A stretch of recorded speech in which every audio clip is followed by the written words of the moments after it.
aya jelema pelit biasa pelit terus barang bere nyana keur kieu bae da hareupeun ieu mah jol aya nu menta-menta begitu aya nu menta-menta maksa kulantaran maksa diberelah ku jangan minta duit dibere duit indit karak ke 10 lengkah babalik deui kula minta cai atuh cekeuna cai ke atawa kopi atawa susu atawa naon jeruk sudah dibere duit kana kitu duit geus dibere minta deui bae minta tuh kula naon bae nu aya kue-kue entah ka kitu ini dibere duit sia lain dit kacaritakeun peutingna ngimpi teh jelema nu pelit teh begitu ngimpi kiamat begitu kiamat langsung giring mahsyar kabeneran nyana mah pelit ngan salat mah osok akhirnya ka sorga barang datang ka sorga teh eueuh nanaon di sorgana eueuh nanaon imah eueuh kadaharan eueuh bubuahan eueuh air batur mah ala lagreng Kiai Ajizi geus boga Kiai gitu babay geus boga kabeh Kiai ade geus boga Haji Pendi eueuh nanaon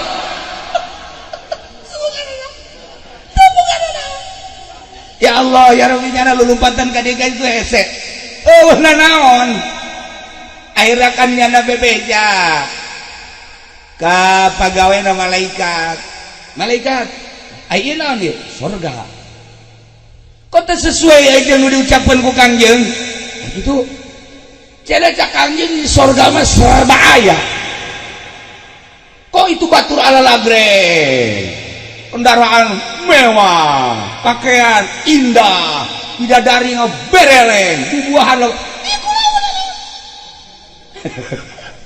kula boro-boro nanaon ieu naon boro-boro bubuahan ini sakadar saasuk-asuk gawe ibu ya Kangjeng Nabi cek malaikat anu asup ka sorga teh eta teh geus untung adapun ngabangun sorga kumaha di duniana lantaran ieu maneh mah teu daek ngabangun di duniana ieu ngan saukur sakieu-kieuna doang ieu ge lahan talahan cak malaikat eta ge kamari be maneh mere duit kanu menta-menta teh tah lamun teu mere duit mah teu boga lahan ieu ge di sorga ya langsung hudang merenung hudang langsung kieu ya Allah ya Rabbi horeng di sorga ge aya pelit mah eueuh bangunan tuh bangunan makanan nanaonan masya Allah eta ge nyana boga lahan mere teh eta duit ka jelema nu maksa di harita nyana barahan bae geus terus asal anu menta-menta komo jahe mah tong barahana overdosis tah mah barahan bae geus namu aya masya Allah akhir hayat jangan dibere ngimpi deui ku Gusti Allah begitu ngimpi asup deui ka sorga ya Allah ya Rabb bangunanna indah bubuahan loba dan lain-lain sebagainya mencukupi nah cak malaikat iyalah bangunan maneh nu baheula mangan sakadar boga lahan di ala kadar lantaran ngabungahkeun kanu menta-menta nah ieu buktina sorga ge saeutik lantaran kuarima loba jasa maneh ngabangunna nah ieu seperti ieu eta geus digambarkeun model kos kitu ge urang pelit beja teu daek barahan teh teu daek pelit bae ieu kurang kumaha kula dongeng kanya geus sering jasa jak kuari kuari teh lain tambah barang tambah pelit masya Allah nah iyalah para jamaah kaum muslimin wal muslimat rahimakumullah urang bakal balik ka lembur nu asli. Apakah orang dek ngabangun neraka mawa suluh ti dieu berbagai permaksiatan nuku orang dibangun atau orang dek ngabangun surga melalui ibadah terserah eta bakal aya rada diserahkeun ka urang kabehan nah ngan sing hade urang salila hirup hiji nu paling istimewa hirup mah ulah ngadoakeun jore ka batur teh eta. Lamun geus bisa ulah ngadoakeun jore ka batur geus wali teman. Ulah ngadoakeun jore sama sekali bagus bae geus. Kumaha Allah bae. Jelema nu mantak diangkat jadi nabi, nu mantak diangkat jadi rasul lantaran genna teh geus jelas nyana teh istimewa. Nu mantak diangkat jadi wali lantaran nyana teu pernah ngadoakeun goreng ka batur. Mantak Allah pernah nanya ka malaikat Jibril, "Nun Gusti, mun maneh dijadikeun manusia ku kaula, maneh da kumaha ibadahna?" "Ih Gusti, atuh nyangakeun sadaya-daya atuh abdi bajadu Gusti teu terang nanaon. Adapun ibadah jeung teu ibadahna ge atuh ku Gusti bae." Bagus, Gusti Allah. Tetapi lamun maneh ku kaula dijadikeun manusia, endek kumaha ibadah maneh? Pilihan maneh heula. Hiji abdi mah endek beberean bae moal eureun-eureun. Dua, nomor kadua ulah ngandek desa hirup. Tilu, ulama endek mengabdi bebeneran ka Gusti moal aya jang abdi. Nomor kaopat, abdi mah teu hayang ka surga, teu hayang ka neraka. Tah opat perkara abdi. Tah Jibril, nu manggat maneh dijadikeun Jibril ge. Ku kaula lantaran boga kahayangna seperti eta. Mun urang nuturkeun seperti eta, urang ge oke sadekat Jibril. Minimal ganti ngaran Jibril lah. Eta hebat malaikat Jibril. Salila hirup ulama endek beberean. Bukan bare tak boga niat dek beberean teh pagi malain hayangna dibere. Ih teu meunang manggih nu sugih.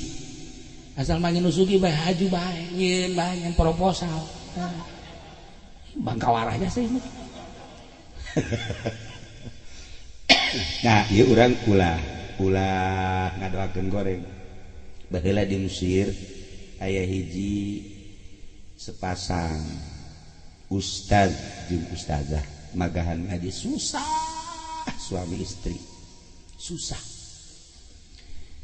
Maisyahna kahirupanana ngan boga kotok-kotokna hiji. Endogan isuk jual, endogan jual. Eta bae maisyahna tanyana mah geus teu boga nanaon deui. Bagawena ngan magahan ngaji. Tetapi nyana bisa seserian jeung pamajikanana. Lempang indah. Teu pernah bae kadeuleu pasentrok teh teu pernah. Pan urang mah di jero mobil ge teu nanya jeung pamajikan. Hareudang ke jero mobil. AC mah AC. Hareudang. Sial teh urang curug tolol. Ieu teh boga nanaon tapi bangunna teh adem ayem ya Allah eta indah jasa tah imah tangga kos kitu teh. Susah tetapi kadeuleuna halimpu. Nu ngaraji loba. Ayalah pamalingan hasud cek babalingan ieu ustad bangunna teu pernah bentrok cek gini paling ku aing kotok mah teh emang pamalingan mah kos kitu intip pas isya paling bawa isuk-isuk teh ngajual endog teh kan si kiai di deuleu bebeja eueuh cek pamajikanna ka kotokna ge eueuh kotokna eueuh boro-boro ngajual endog urang kotokna eueuh jangan ku salaki aja eueuh geus seserian kabeh ge atuh meureunnan kotok-kotokna Allah dicokot-cokot ku Allah atuh urang lagi atuh nu Allah ieu lang ge urang paeh ku Allah eulah tah cenah geus lah urang mah poe ieu ulah dalalahar ka lah ngeunaheun teh ngadenge kitunya asana tiis teh ka hate ngeunaheun moal aya dicurug moal oh si jeleger atuh aduh ujianana jandela peupeus hiji bae mah tenang ya Allah ya Rabbi masyaallah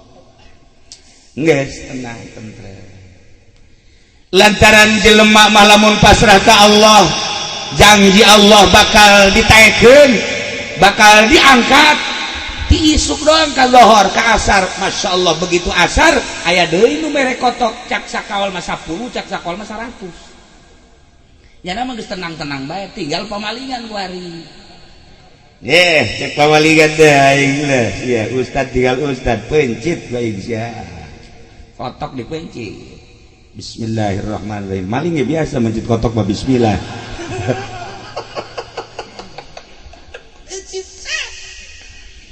Nu anehna begitu kotok dipencit bulu-bulu kotok banget narempel jararadi kabeh jadi banget da ieu pinuh ku bulu.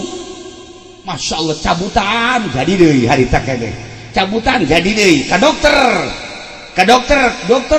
terus diberesan jadi deui terus ka dokter terus ka kokolot kieu cabutan jadi deui ka dukun jadi deui ramuan geus diinum geus jarah di eta jadi bae. Ayeuna kan nyana bingung ieu bulu kotok jadi bae sakene. Ayeuna nanya lah nyana ka Ba'dul Arifin mun ceuk urang wali ahli Allah datang nyana ka dieu. Waalaikumsalam. Naon? Kula maling kotok kiai. Sia teh ya. Kiai dipaling. Sudah saya kena telah. Ulah halalin puting be tak kiai. Ayo. Ieu barang dipencit di bulu kotok ka dieu ka beungeut. Geus ka dokter. Geus ka dukun, geus ka nu bisa, ramuan jadi deui. Nah ieu kumaha ieu cenah kene. Istikharah. Si kiai teh ka Gusti. Oh. Ieu mah penyakit moal cager. Lamun lain didoakeun jorek kudu dipalingna. Lamun nu malingna lamun nu dipalingna doakeun goreng cager. Lamun encan ngadoakeun goreng mah ieu terus datang ka pae mah cager. Masya Allah. Itu mah hiji sakitu bae geus. Geus atuh kitu mah. Ngutus jangan. Ngutus supaya ngomong jorek. Kiai. Lain kiri lain boga kotok. Boga. Jadi kotok ka mana? Maling. Nyaon teh nu malingna? Atuh henteu. Kula lamun ngabejakeun nu maling mah isteu kudu. Henteu ieu mah kiai maksudna ieu aya geus nyaho makan kiai deuk kumaha tah deuk kumaha. Atuh doakeun bae doakeun supaya ku galede ku ulah. Sial kiai hese jasa cek. Hese jasa kiai. Masya Allah terus isuk datang deh ke ibuna Bu Haji kiri lain boga kotok boga cekena itu hari anu maling cekena kotokna nyaon teu nu malingna eta urang dia sebenarnya urang mamandege kajian gerak Allah lain kitu bi aya geus kajawan mah panu malingna bisa dipanggil bisa dinasehatan atau kurang bisa dicarekat ulah nyana nang Allah lempang nage nang Allah maling nage eta teh meunang gerak Allah atuh kumaha Allah bae ngagedean buluna lain cager anu diutus dicarekan goblok sia kamari mah teu paranjang kieu cagena ya asal beuki bagus bae bulu manjangan ya Allah ya Rabbi geus datang deui ka dieu teu daekeun ngadoakeun goreng Masya Allah eta kiai kuat jasa kuat akhirnya mele deet ngana datang Waalaikumsalam isaha kula nu meuli kotok kotok san kotok kiai Masya Allah atuh masalah meuli kotok bulunya jadi kadinya ya iya jadi kula geus kawanana ya teu cager-cager nah ieu mah eueuh di jalan cek kiai anu di anu hiji-hijina cara supaya cager lamun kiai ngadoakeun goreng ka kula ya tuh kula ngomong ya kena ngadoakeun goreng mah jeger ka Allah nang Allah manjangan deui nyana sujud di dinya artina ieu mah doakeun goreng ya supaya jadi obat bae ieu mah kula mah doakeun goreng kula deuk kumaha tah kumaha nu penting kula cager ieu mah ngadoakeun goreng ge lain naon supaya kula cager bae akhirna nyana merenung ka Gusti Allah demi kecageran akhirna nyana ngadoakeun goreng maksudnya mah supaya cager henteu aya naon di hate jang nyageurkeun ya Allah ya Rabbi hamba Gusti nu maling kotok kula anu kula itu pernah ngadoakeun goreng makin kula teu ngadoakeun goreng makin panjang buluna karunya kula ya Allah ya Rob ieu jelema nu maling kotok nyanggakeun sadaya-daya kula tersep jasa sabarama dipali ku jelema ieu atuh baleslah Gusti sakumaha pagawean jelema anu maksiat harita kene cage cage spontan kiai kotokna paraeh kabeh anu tadi teh nang pamere teh lantaran ngagonengkeun goreng ngadoakeun goreng paraeh kabeh kotokna dibales tuh jadi eta teh sebenarnya namanya embung ngagondakeun eta mah sakadar ngobatan. Nah ieu konsep hirup urang dek jadi kiai, dek jadi pedagang, dek jadi pemerintah, TNI, dek jadi polisi, dek jadi daun be hiji be ulah sok ngadoakeun goreng ka batur insyaallah geura. Indah jasa. Jah hirup teu kudu jadi kiai. Henteu kudu jadi kiai Kanjeng Nabi berhadapan jeung panglima perang, apakah Kanjeng Nabi nitah eureun ka panglima jah henteu. Kanjeng Nabi kapanggih jeung polisi askar, apakah Kanjeng Nabi titah eureun jadi askar henteu.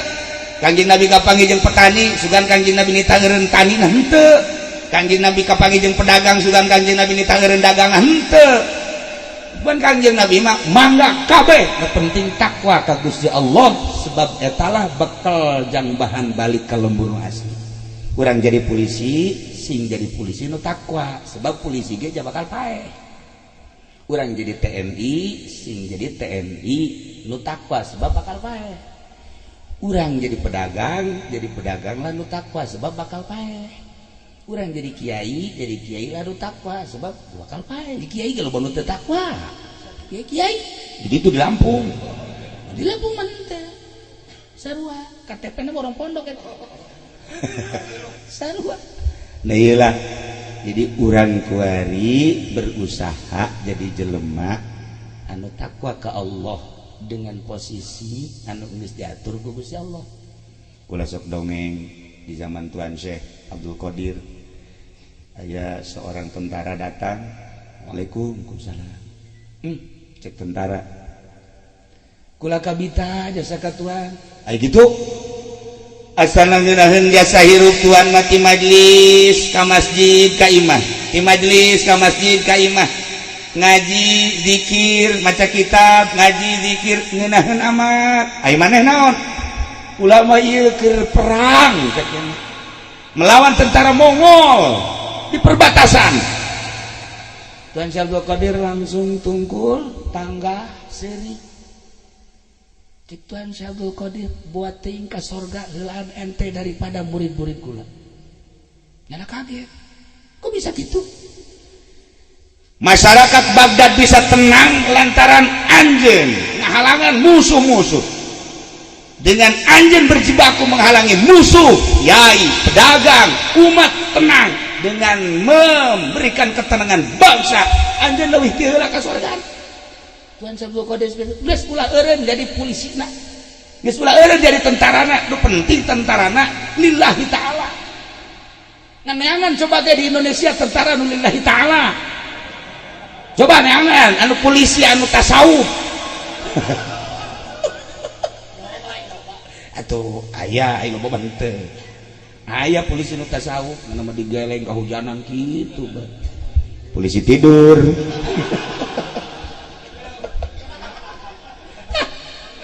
Itu aja akhirnya tentara balik deui ka ditu dengan semangat anu tinggi ngebejaan ka prajurit-prajuritna jeung ka rekan-rekanna bahwa ternyata jalan surga lain sekedar masjid, jalan surga lain sekedar kholwah di gunung, jalan surga korenganan urang nenangkeun pikiran bangsa umat urang leuwih ti heula cek Tuan Syekh ka surgana. Di atuh kuari kiai bisa cicing di majelisnya nu ngabangun majelis saha? Pedagang gimana? Nah, bisa tenang orang. Iya, tanu pangheulana anu bakal boga pris di akhirat engke ieu tanu nenangkeun kiai ngaji di majelis, teu kahujanan, teu kapanasan kan ditanya. Yai, ya. Naon gawe di dunia? Ngaji. Di mana ngajina? Majelis. Kahujanan ente panasan ente nasa ngabangun nang bos mana bosna panggil tah. Nah iyalah bos bisa nenangkeun ngaji kiai teu kahujanan teu kaanginan teu kapanasan maka wari ulah waka kiai anu ka sorga bos heula ka sorga atuh bos heula ka sorga kiai mah malah mah posewat ka neraka. Iya bisa nenangkeun ngaji bisa nenangkeun bangsa dibantak lamun bener jadi bupati na gede ganjaran lamun bener jadi gubernur na gede ganjaran lamun bener jadi tentara na gede ganjaran lamun bener jadi polisi na gede ganjaran daripada jadi kiai ngariungan hayang berkat doang si kasih siksain Allah ya majelema.